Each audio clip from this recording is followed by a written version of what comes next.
हमारा आज का जो टॉपिक है वो है linear equations in two variable. ये आपको क्लास 10th की बुक में चैप्टर नंबर 3 के नाम मिल जाएगा, linear equations in two variable. Linear equations क्या होती हैं मैंने आपको पॉलिनोमियल्स चैप्टर में पढ़ा चुका हूँ ऑलरेडी। इसका बेसिक इसका कंसेप्ट थोड़ा बहुत वहाँ रिवाइज करवा दिया था, मगर जो हमारा टॉपिक है ये है linear equations in two variable. ठीक है, मतलब अभी जो हमने पॉलिनोमियल्स चैप्टर में पढ़ा था वो linear equation in one variable के बारे में पढ़ा हुआ था। अब उसी को हम आगे एक्सटेंड करते हैं linear equations in two variable में। ठीक है ना, तो आज की वीडियो में हम लोग जो पढ़ेंगे वो रहेगा आपका लीनियर इक्वेशंस का बेसिक। ठीक है, उसके जो बेसिक कंसेप्ट्स है वो, और एक जनरल इंट्रोडक्शन इस चैप्टर में कि आपको क्या क्या पढ़ना है और किस तरीके से पढ़ना है। इसका मैं कंप्लीट बेसिक आपको समझा रहा हूँ, जिसके थ्रू आपको ये चैप्टर समझने में बिल्कुल प्रॉब्लम नहीं जाएगी। तो स्टार्ट करते हैं chapter number 3 linear equations in two variable of class 10th। ठीक है, तो चलिए ये आपके सामने दिख रहा है, आपको यहाँ पे लीनियर इक्वेशन में नाम लिख के रखा हुआ है। अब लीनियर इक्वेशन स्टार्ट करते हैं, होता क्या है। तो हमने पढ़ा हुआ है इन पॉलिनोमियल्स। पहले हम पॉलिनोमियल चैप्टर में देखा जाता है कि पॉलिनोमियल, ठीक है ना, जो पॉलिनोमियल्स चैप्टर है आपका उसमें आपने क्या पढ़ा था। ठीक है, in polynomials we have learn about the linear equations in one variable. ठीक है, जैसे आपको एग्जांपल बता देता हूं कि आपने पॉलिनोमियल्स में जो पढ़ा था वो थी आपकी linear equation in one variable. ठीक है, तो वो आपका अलग ही पोर्शन था। वहां पे आपने केवल ये पढ़ा था कि लीनियर इक्वेशन जो होता है, ठीक है ना, लीनियर इक्वेशन वो होती है जिस इक्वेशन की डिग्री क्या हो, 1 हो। ठीक है, डिग्री 1 है, डिग्री मतलब सभी को मालूम है maximum power of the variable, मतलब पूरी इक्वेशन में वेरिएबल की सबसे मैक्सिमम जो पावर है वो आपकी क्या हो जाती है, डिग्री। ये आपने पॉलिनोमियल से पढ़ा था कि linear equation in one variable आपने वहां पढ़ चुके हैं। इसका मतलब क्या है, equation having degree 1 is known as the linear equation. और अब आप पढ़ना चालू कर रहे हैं linear equations in two variable, मतलब अब इसमें दो वेरिएबल आएंगे।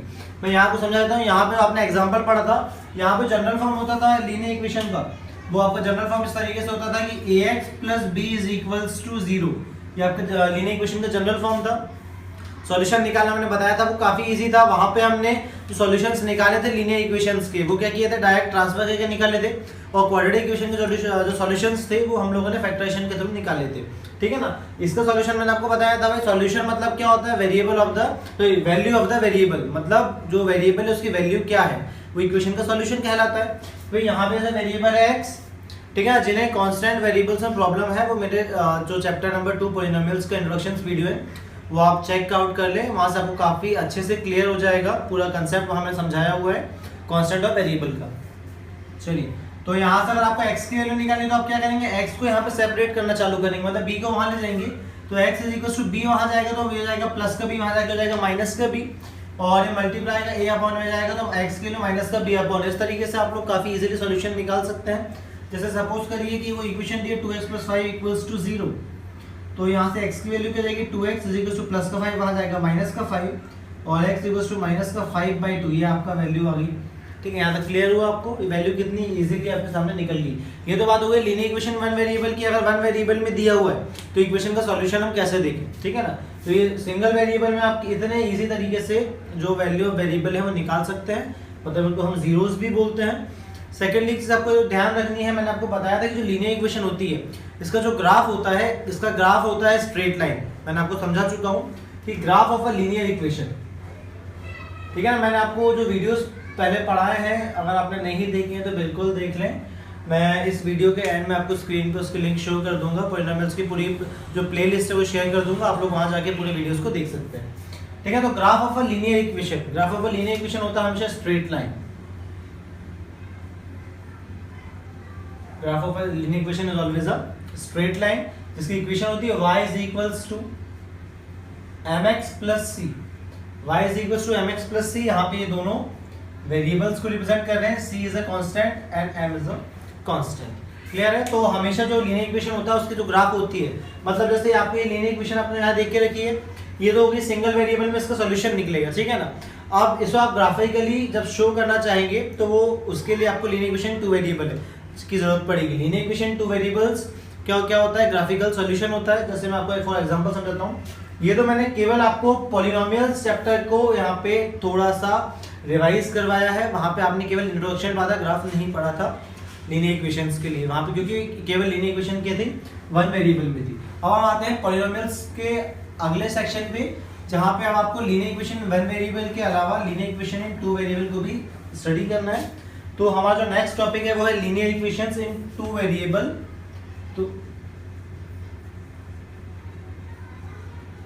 ठीक है। टू वेरिएबल आप सभी समझते हैं, टू वेरिएबल का मतलब क्या हो जाएगा, जिसके अंदर दो वेरिएबल हो। जैसे मान लीजिए फॉर एग्जांपल मैं आपको दे देता हूँ equation ax plus b y plus c equals to 0। ये आपकी इक्वेशन देखिए, दो वेरिएबल है भाई ए बी और सी। यहाँ पे क्या है, रियल नंबर्स और कांस्टेंट। इनकी वैल्यू ए की वैल्यू और बी की वैल्यू कभी जीरो नहीं हो जाएगी, क्योंकि देखिए अगर ए या बी की वैल्यू जीरो होती है तो बी की वैल्यू जीरो हुई तो पूरी इक्वेशन, ये पूरे टर्म क्या हो जाएगा, जीरो। तो बचेगा ax प्लस सी, जो कि लीनियर इक्वेशन वन वेरिएबल में कन्वर्ट हो जाएगा। और हमारा जो टॉपिक है वो क्या है, लीनियर इक्वेशन इन टू वेरिएबल। तो हमें लीनियर इक्वेशन इन टू वेरिएबल पढ़ना है। तो यहाँ पे जो दोनों वेरिएबल्स हैं, इन दोनों वेरिएबल्स के जो कोफिशिएंट्स हैं वो कभी जीरो नहीं होंगे। मतलब ये आपके सामने जो इक्वेशन दिख रही है यहाँ पे x और y आपके टू वेरिएबल्स हैं। साथ ही साथ देखिए दोनों की जो इक्वेशन की जो डिग्री है, ठीक है, पूरी इक्वेशन में देखिए हर वेरिएबल की पावर क्या है, 1। तो इस इक्वेशन की डिग्री भी क्या है, 1। तो ये है लीनियर इक्वेशन। प्लस ये लीनियर इक्वेशन होने के साथ साथ इसमें दो वेरिएबल्स है, इसलिए क्या कहलाएगी, linear equations in two variable, जहां पर a b और c जो है वो रियल नंबर्स है। रियल नंबर्स मतलब सारे नंबर्स, चाहे वो रेशनल हो। देखिए रेशनल में आप सभी को मालूम है कि अपॉन वाले नंबर्स और होल नंबर, नेचुरल नंबर सब आ जाता है। तो इसलिए बेटर ये रहेगा कहना कि ए बी सी क्या है, रियल नंबर है, मतलब इनकी वैल्यू कुछ भी हो सकती है, मगर कॉन्स्टेंट्स है। साथ ही साथ x और y आपके दो वेरिएबल्स हैं, तो ये एक लीनियर इक्वेशन है दो वेरिएबल में, इसलिए इसका नाम क्या हो जाएगा, लीनियर इक्वेशन इन टू वेरिएबल्स। आपका हेडिंग भी और चैप्टर का नाम भी आपका यही है। यहाँ तक आप सभी को क्लियर हो गया होगा। चलिए अब इसके आगे हम सॉल्व करते हैं। तो देखिए ये तो आपकी linear equation two variable equation हो गई। अब हमने सिंगल वेरिएबल भी पढ़ लिया है और टू वेरिएबल वाली इक्वेशन भी पढ़ ली है। अब इनका सॉल्यूशन किस तरीके से निकालते हैं, जैसे मैंने अभी आपको सिंगल वेरिएबल वाली जो इक्वेशन बताई थी उसका सॉल्यूशन निकालना बताया था। आप टू वेरिएबल वाली जो इक्वेशन है इसका सॉल्यूशन निकालना बताऊं तो देखिए इसका सॉल्यूशन निकालना भी काफी इजी है, क्योंकि जो हर एक लीनियर इक्वेशन होती है वो ग्राफिकली अपना रिप्रेजेंटेशन अलग देती है। तो हर लीनियर इक्वेशन का जो ग्राफिकल रिप्रेजेंटेशन होता है वो एक स्ट्रेट लाइन होता है, ठीक है। मतलब उस जो इक्वेशन के सॉल्यूशंस होंगे उसको हम ग्राफ पे प्लॉट करेंगे तो एक स्ट्रेट लाइन को फॉर्म करेंगे। जैसे इक्वेशन मान लेते हैं भाई, अगर आपको एक इक्वेशन देख रखी है 2x plus 3y is equals to 5, ये आपकी एक लीनियर इक्वेशन है 2x plus 3y is equals to 5। अब मैं बोलूं कि इसमें इसका सॉल्यूशन क्या होगा, तो देखिए यहाँ पे सिंगल वेरिएबल नहीं है, तो सिंगल वेरिएबल अगर होता तो हम वहां ट्रांसफर करके डायरेक्टली उसकी वैल्यू निकाल लेते। इसमें हमें हिट एंड ट्रायल मेथड को यूज करना पड़ेगा। हिट एंड ट्रायल मेथड होता है कि आप किसी एक की वैल्यू को मन से चूज करें, जिसके बेसिस पे उस पर डिपेंडेंट उसकी एक सेकंड वैल्यू आपको मिलेगी।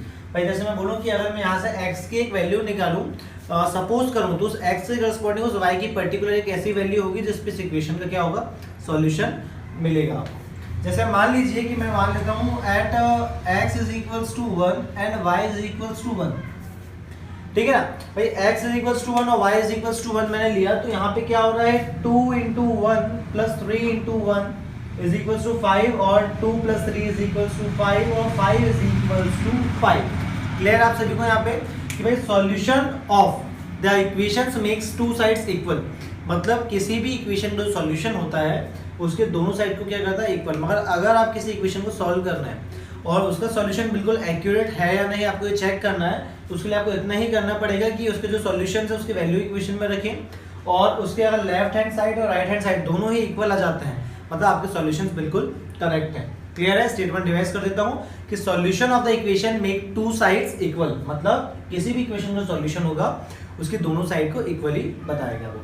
तो देखिए जैसे मैंने सपोज किया कि x और y की वैल्यू अगर 1 लेता हूं तो देखिए दोनों साइड इक्वल आ रहे हैं, मतलब here x equals to 1 and y is equals to 1।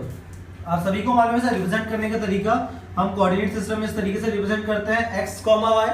तो यहाँ पे हो गया 1, 1, इसका मतलब क्या होगा, 1, 1 is the solution of the equation 2x plus 3y is equals to 5। यहाँ तक क्लियर है। अब देखिए इसका आप जब ग्राफ बनाएंगे, क्योंकि ये एक स्ट्रेट लाइन है, straight line always represents a straight, linear equation always represents a straight line, मतलब linear solution in graphically always represent a straight line. मतलब जब आप लीनियर जो इक्वेशन है उसको ग्राफिकली रिप्रेजेंट करना चाहेंगे तो वो एक स्ट्रेट लाइन को शो करता है। जैसे अगर आप मैं बता देता हूँ, आपने ये क्लास 9th का आपका बेसिक है जो मैं पढ़ा रहा हूँ, ये ऑलरेडी क्लास 9th में मैं पढ़ा चुका हूँ काफ़ी बच्चों को, और ये उसी का बेसिक है। तो आप सभी को आई होप याद होना चाहिए, और जिन्हें नहीं है वो एक बार क्लास 9th की कॉपीज वो है ना पढ़ लें, थोड़ा सा रिवीजन कर लें, क्योंकि ज़रूरी है अब ये चीज़ें आपके लिए। अब बड़ी क्लास में जैसे जैसे मैथ्स पढ़ रहे हैं, हायर मैथमेटिक्स आते जाएगा आपको, तो डिवीज़न आपको लगेगा। तो जैसे मान लीजिए मैं कुछ पॉइंट्स क्रिएट कर देता हूँ यहाँ पे, 4 माइनस का 1, माइनस का 2, माइनस का 3 और माइनस का 4, यहाँ पे 1, ये 2, ये 3, ये माइनस के हैं सारे, तो ये जाएगा 1, ये 2 और ये 3। क्लियर? ये आपको मैंने ग्राफ बना दिया है। अब इस इक्वेशन को मुझे ग्राफिकली इस पर रिप्रेजेंट करना है। इसका मतलब क्या, इसका सॉल्यूशन क्या है, 1 और 1। तो मतलब आगे वाला x का पॉइंट, पीछे वाला y का पॉइंट। तो x के पॉइंट पे 1 ले लो, y के पॉइंट पे 1, दोनों को इंक्रीज करो आगे, तो ये आपको पॉइंट मिल गया 1 और 1। ठीक है, ये तो हो गया भाई स्ट्रेट लाइन बनाएगा कैसे, आप इसको स्ट्रेट लाइन पे खींच सकते हैं किसी भी तरीके से। ठीक है, तो अब स्ट्रेट लाइन जो पॉइंट को टच करते चले, इस इक्वेशन का क्या हो जाएगा, सॉल्यूशन हो जाएगा। अब जो हमने क्लास 9th में, we have already studied in class 9 that a linear equation has, आपने वहां पे भी 2 वेरिएबल्स पढ़ चुके हैं क्लास 9th में। तो अ linear equation in 2 variable has infinitely many solution. ठीक है, आप जो मैं बोल रहा हूँ उसे ध्यान से सुनिए, अ लीनियर इक्वेशन इन 2 वेरिएबल। ठीक है, वर्ड्स को, जो वर्ड्स का मतलब है उससे क्लियरली हमें समझना जरूरी है, क्योंकि वर्ड्स क्या होते हैं, केवल आप जो वर्ड्स को पढ़ लेते हैं तो कई बार उसको इतने स्पीड अप पढ़ लेते हैं कि आपको उसका मतलब क्लियर नहीं हो पाता है। काफ़ी बच्चों से प्रॉब्लम होती है। जिन बच्चों को क्वेश्चन समझ में नहीं आते हैं डायरेक्टली पढ़ने के बाद, उनके साथ 95% बच्चों के साथ यही प्रॉब्लम होती है कि उसे इतनी स्पीड में पढ़ते हैं कि वो क्वेश्चन का मतलब वो समझ ही नहीं पाते हैं कि एक्चुअल में क्वेश्चन क्या डिमांड कर रहा है। ठीक है ना, तो यहाँ पर क्वेश्चन में आपको स्टेटमेंट जो बोलो उसे ध्यान से सुनिए कि अ linear equation in 2 variable, a linear, मतलब एक सिंगल लीनियर इक्वेशन जो होगी 2 वेरिएबल में, वो इनफाइनाइटली मैनी सॉल्यूशन कंसिस्ट करती है। मतलब उसके कितने भी सॉल्यूशंस हो सकते हैं, जैसे डिपेंड करता है। आपने क्लास 9 में क्वेश्चन सॉल्व किया था कि find the 5 solutions of the given equation, भाई इस इक्वेशन के 5 सॉल्यूशन फाइंड करके दिखाओ। तो आप किस तरीके से करते थे, मैं रिवाइज करा दे रहा हूं एक बार। जैसे मान लीजिए 2x + 3y = 5। अब इसके आपको काफी सारे सॉल्यूशंस निकालने हैं। भाई अगर कोई एक सिंगल लीनियर इक्वेशन है तो उसके बहुत सारे सॉल्यूशंस हो जाते हैं। ठीक है ना, ये बाइंड अप कब होते हैं, जब 2 इक्वेशन एक साथ जुड़ जाती हैं। भाई 2 लीनियर, जैसे आपका चैप्टर का नाम है लीनियर इक्वेशंस इन 2 वेरिएबल। ठीक है ना, ये केवल चैप्टर का नाम नहीं, आपका हेडिंग है। आपको जो एक्चुअल चैप्टर का नाम है वो pair of linear equations in 2 variable, मतलब जो 2 वेरिएबल की लीनियर इक्वेशंस है उनके पेयर्स। तो फिलहाल ये सिंगल लीनियर इक्वेशन 2 वेरिएबल में, तो उसके इनफिनिटी सॉल्यूशन हो सकते हैं किस तरीके से। जैसे मान लीजिए कि मैं 3y को यहीं रखता हूँ और ये 5 वहां पर ऑलरेडी 2x को माने तो माइनस का 2x, और ये यहाँ से जो 3 है ये यहाँ के मल्टीप्लाई, तो इस पूरे के क्या आ जाएगा, डिवाइड में। अब देखिए डिपेंडेंट हो गया यहाँ पे कंडीशन कि भाई x की वैल्यू मुझे जब भी मिलेगी, देखिए ये y और x के फॉर्मेट आपको ये देके रखा हुआ है। क्लियर, यहाँ पे आप जैसे जैसे x की वैल्यू रखते जाएंगे वैसे वैसे आपको y की वैल्यू मिलते जाएगी। चलिए मैं यहाँ पर ऊपर x लिख देता हूँ, केवल आपको 3 वैल्यूज निकाल के बता दे रहा हूँ मैं, क्योंकि क्लास 9 का हम ज़्यादा टाइम ना लेते हुए आगे क्लास 10th के सिलेबस की तरफ आगे बढ़ेंगे। चलिए देखिए, तो अगर मैं यहाँ पे x की वैल्यू 1 सपोज करूँ, ठीक है ना, कि एट x = 1, तो y की वैल्यू क्या होगी, 5 - 2 × 1/3, और 5 देखिए 5 - 2/3 और 3/3। तो ऐसी कंडीशन में y की वैल्यू भी क्या आ रही है, 1, मतलब x की वैल्यू लेने पर y की वैल्यू भी 1 आई। अब देखिए मैं और ऐसी कुछ वैल्यूज पुट करूं जिसके थ्रू यहाँ पे आप सॉल्यूशन आए, तो हम और के वैल्यूज क्या ले सकते हैं। देखिए यहाँ पे ऐसी कोई ऐसी वैल्यूज पुट करिए आप जिससे इसका सॉल्यूशन तुरंत निकलते हैं। ठीक है ना, तो आप क्या रखेंगे इसकी वैल्यू यहाँ पे, देखिए मैं आप मन से वैल्यू कुछ भी रख सकते हैं क्योंकि आंसर पॉइंट में भी आएगा। तो चलिए ये तो आपको समझ में आ गया है कि x = 1 पे हमने वैल्यू पुट करी है तो क्या आ गया। अब अगर हम x की वैल्यू 2 रखते हैं, ठीक है ना, या 2 नहीं रखें ज़्यादा बेटर रहेगा, एट x = 2 अगर हम यहाँ पे रख दें, माइनस का 2 रख के देखते हैं, माइनस का 2 रखा तो y = 5 - 2 × माइनस का 2/3, y = 5 माइनस माइनस प्लस 2 × 4/3, 5 + 4 9/3, इसका आंसर आएगा 3 × 9। तो आपका आंसर क्या मिल जाएगा, आपको x की वैल्यू और -2 पे इसका आंसर क्या हो गया, 3। समझ में आया आप सभी को, ज़्यादा बेटरली क्लियर हुआ होगा। और इसी तरीके से जब हम ग्राफ पे पॉइंट करेंगे तो x की वैल्यू -2 मतलब ये, और y की वैल्यू 3 मतलब ये, तो यहाँ से आप इसे आगे बढ़ाएंगे, ये क्या हो जाएगा आपका, x की वैल्यू -2, y की वैल्यू 3। और आगे बढ़े तो एक सॉल्यूशन आप और कोई वैल्यू ले लें। भाई अगर आप यहाँ पे रख ले -3 तो जाएगा 3 × 2 = 6 और 5 = 11, देखिए रख सकते हैं, पॉइंट में आंसर आएगा। वैल्यू रखने पे कोई बाउंडेशन नहीं है, कुछ भी रख सकते हैं, पर हम ऐसी वैल्यूज को चूज करें जिसके थ्रू हमें यहाँ पे एक होल नंबर या नेचुरल नंबर मिले। ठीक है ना, मतलब इंटीजर के फॉर्म में मिले नंबर अपॉन के फॉर्म में ना आए तो ज़्यादा बेटर रहता है। ठीक है ना, वो प्रॉब्लम करता है अपॉन के फॉर्म में नंबर्स को ग्राफ पे प्लॉट करना। आसान वो भी है, आप पॉइंट में कर लेते हैं, काफ़ी बच्चे कर लेते हैं, मगर कई बच्चे होते हैं जो नहीं कर पाते हैं, इसलिए मैं उन मेथड्स को यूज़ करता हूँ जिसके थ्रू सारे बच्चे अच्छे से कर पाएँ। ठीक है, तो हम इससे आगे बढ़ते हैं। तो ये जाएगा, अगर हम वहाँ पे 4 रखते हैं तो 4 2 8, ठीक है ना, और 8 + 5, ठीक है। तो हम यहाँ पे अगर मान लीजिए एक्स की वाई की या एक्स की जब मान लीजिए 4 रखा हमने, ठीक है ना, तो 4 रखेंगे तो जाएगा y = 5, माइनस का 4 रखते हैं तो -2 × -4 अपॉन 3 और y minus minus plus 4 2 8/3 y = 8 + 5, ये आपका क्या हो जाएगा 13/3। क्लियर है, 13/3 करेंगे तो आंसर आएगा 3 4 12, 0.1 बचेगा, 3 जाते आएगा और उसको आपको 4.33 अप्रॉक्स लेना पड़ेगा। मैं इसलिए वैल्यूज नहीं ले लेता, मगर आप लोगों को भाई समझाने के लिए, क्योंकि मैं तो अपने मन से वैल्यूज चूज करके एक होल नंबर ले आता हूँ, पर आप लोग नहीं ला पाते तो क्या प्रॉब्लम होती है वो आपको फेस करना पड़ता है। मैं इसलिए आपको बता दे रहा हूँ यहाँ पे कि भाई एक आंसर आ गया मेरा 4.33, जब मैंने एक्स की वैल्यू -4 ली। ठीक है ना, वैसे प्लॉट करना काफ़ी इजीली आपको समझ में आ गया होगा। भाई यहाँ प्लॉट करिए -4, तो यहाँ पे दिया हुआ है वो 4.33, मतलब इसको लाइन को आपको आगे एक्सटेंड करना पड़ेगा। ठीक है ना, मैं आपको प्लॉट करना भी बता ही दे रहा हूँ, ज़्यादा गैप हो गया है, ये हो गया आपका 4, तो ये आपका यहाँ पे -4। क्लियर है, यहाँ तक तो समझ में आया ना। 3 4 12, 1 रिमाइंडर बचा तो मैंने उसको 0.33 कर दिया, तो इसका आप आगे ले जाएं 4.33, इसके जस्ट कुछ आगे ही आएगा, यहाँ कुछ हो गई हो जाएगा -4 और 4.33। ठीक है ना। अब देखिए जब इसे आप आपस में इन पॉइंट्स को कनेक्ट करेंगे तो देखिए एक स्ट्रेट लाइन बन गई, बिल्कुल स्ट्रेट लाइन यहाँ पर ड्रॉ है। जबकि मेरा मेजरमेंट हो सकता है, क्योंकि मैंने ये मेजरमेंट मन से लिया हुआ, इनके बीच में गैप का थोड़ा ज़्यादा हो सकता है, मैं उसके बाद भी आपकी स्ट्रेट लाइन ड्रॉ हो रही है। ठीक है ना, इसका मतलब क्या है कि जब भी कोई लीनियर इक्वेशन आपकी 2 वेरिएबल में दी हुई है, आपको उसका सॉल्यूशन इस तरीके से निकाल सकते हैं कि एक वैल्यू सब देखिए, केवल एक सिंगल लीनियर इक्वेशन दी है 2 वेरिएबल में, तो आप उसका सॉल्यूशन इस तरीके से निकाल सकते हैं कि एक्स और वाई की वैल्यूज को फाइंड कर सकते हैं। मतलब केवल एक साइड ट्रांसफर करके, जैसे मैंने यहाँ से वाई की वैल्यू निकाली, फिर यहाँ एक्स की वैल्यू अलग अलग रखते गया, तो मुझे वाई की करस्पॉन्डिंग वैल्यू मिलती गई। उसके थ्रू हमने ग्राफ में प्लॉट कर लिया। तो देखिए लीनियर इक्वेशन हमेशा एक ग्राफिकल सॉल्यूशन में एक स्ट्रेट लाइन को शो करती है, जिसका मतलब ये हो गया, आपको समझ में आ गया, लीनियर इक्वेशन इन 2 वेरिएबल का जो ग्राफिकल सॉल्यूशन होता है वो हमेशा स्ट्रेट लाइन होता है। आप किसी भी लीनियर इक्वेशन को आप जब सॉल्व करेंगे तो आपको ये चीज़ को ध्यान में रखना है कि उसका जो ग्राफिकल सॉल्यूशन होगा वो एक आपस में हमेशा स्ट्रेट लाइन होगा। चलिए अब हम आते हैं हमारे मेन टॉपिक पे। मेन टॉपिक है आपका pair of linear equations in 2 variables. Pair of linear equations in 2 variable. अब उसके लिए काफी सारा बेसिक है उसका, मुझे जो आपको समझाना पड़ेगा।